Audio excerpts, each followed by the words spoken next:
So, the irony is that people become momentum investors. When anything goes up, they chase it. When it goes down, they don't want to have anything to do with it. So we've had 10 years wandering in the wilderness in which stocks are cheap and also the world around us keeps getting better.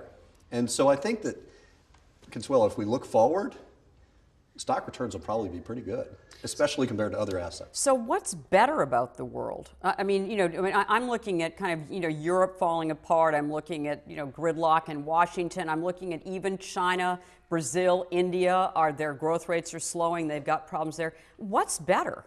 Well, I think a lot of things have changed. You have a couple billion consumers who've joined the party, and they want everything we have. The access to information is just changed dramatically. I remember having to go to the library. Now I just go online. And so I think a lot of things are improving. And if you can find these businesses that are well positioned to capitalize on this, tectonic global shift in economics, I think people are going to make a lot of dough. We're in a world now where there's such fear, there's so much of a sense of uncertainty that it is in the prices. It's not that we don't believe there's uncertainty, but more that it's discounted. And the dangerous time to invest is when people don't think there's any risk. That's when they get killed. And the other thing is, if you just look at history, and history is not necessarily a prelude to the future, but the world has worked through all kinds of crises. And I think the thing where investors are not focused on is inflation. And I think inflation is really something to be very concerned about. I bought some crackers last weekend. Well, I thought I bought 8 ounces of crackers. There were really 7 ounces of crackers in the box. And I think that is indicative of what's going on. The naysayers and they've been on Wealth Track, have told me basically what they're seeing is a global deleveraging happening. And that as governments who are way over their heads in debt, as consumers who have been way over their heads in debt, are deleveraging and paying off that debt, in fact, that the demand for goods and services is going to diminish for a number of years. And there's that economic theory out there. This time it's different. So what about that countervailing force, which is the deleveraging, which is a deflationary force? Doesn't that impact your businesses?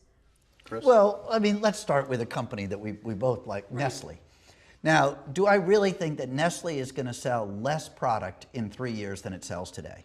Right? With all of do I think Colgate will sell less toothpaste? Do I think Coca-Cola will sell fewer Cokes? The U.S. is 5% of the world's population. Venezuela is the 6th largest beer market in the world. Heineken makes more money in Nigeria than in the United States. So we have this view about, what's happening in Europe, what's happening in the U.S., without going through and thinking about the business. If the three of us together owned all of Nestle, and we were looking at what was happening in Europe, what was happening in the U.S., I don't think for a moment we would be worried that our sales 5 years from now would be lower than they are today. But aren't those still big markets for Nestle, for instance? Yes, but they're and doesn't it impact them, let's say, for the next 3 or 4 years as we get through this problem in the developed world? I think the question is, will these sorts of consumer staples, are people going to buy less of those? Now, will real estate prices in Europe go down? Will there be a financial crisis? Are banks in trouble? Who knows? It certainly looks that way, right? But what that has to do with what Heineken sales will be or what Nestle sales will be? I think there, you can look through other periods of turmoil, dislocation, and as David says, we spend a lot of time talking about deflation and slowdown. We don't spend a lot of time talking about inflation, and yet over all of our lives, if I just look at the last 75 years, the value of a dollar is down 92% in purchasing power. So that is a constant headwind of people losing purchasing power. And yet here they are locking in. They think that the safest place to be is in a bond yielding 1.5%. So I think you think through to the pricing power, the underlying growth, and I will tell you the growth of this middle class worldwide so grossly swamps what a slowdown in Europe will do to a lot of these global multinational companies in terms of their long-term value and growth. So this has been a theme of yours, David, and we had a fascinating conversation the other day about kind of some of the universal truths that can guide one's investing. So what are these universal truths that people all over the world are feeling? Well, I think that everybody wants a better future for their themselves, families their friends, and their pets. Right. And I think that's an important part too. Speaking of Nestle, yeah. And I think that's very, very important because people do want a better tomorrow, and I think everybody wants to look good. I mean, they really do. I think it's a real basic motivation. In all my travels around the world, people may express it differently, but they want to look, whether they're male, female, they want to look great. So therefore, a company like a Richemont, which owns Cartier or Van Cleef & Arpels, and yeah. Right. I mean, it's happening everywhere. There's huge opportunity. And then the other, I think, universal truth is that people want to have a good time.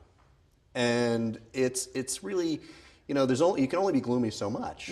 And so people want to have fun, whether it's riding your bicycle or, whatever people do.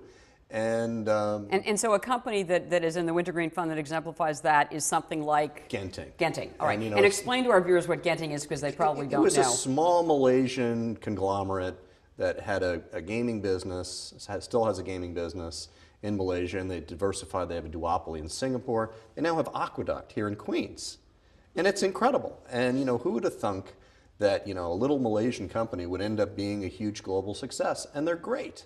They're great operators. Where investors are having a really hard time with what you're saying is the fact that we're seeing this market volatility, just heightened market volatility, and also market correlation. What's your perspective, and how do you handle it as a money manager? Well, I think it used to be that assets weren't correlated. And now that everything, first of all, that you've got 24-hour news channels and all of this, and all the electronics. And high-frequency trading. Right.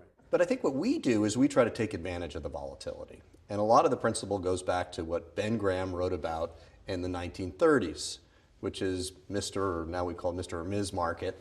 And we'd say that, you take advantage. So when the market goes down, we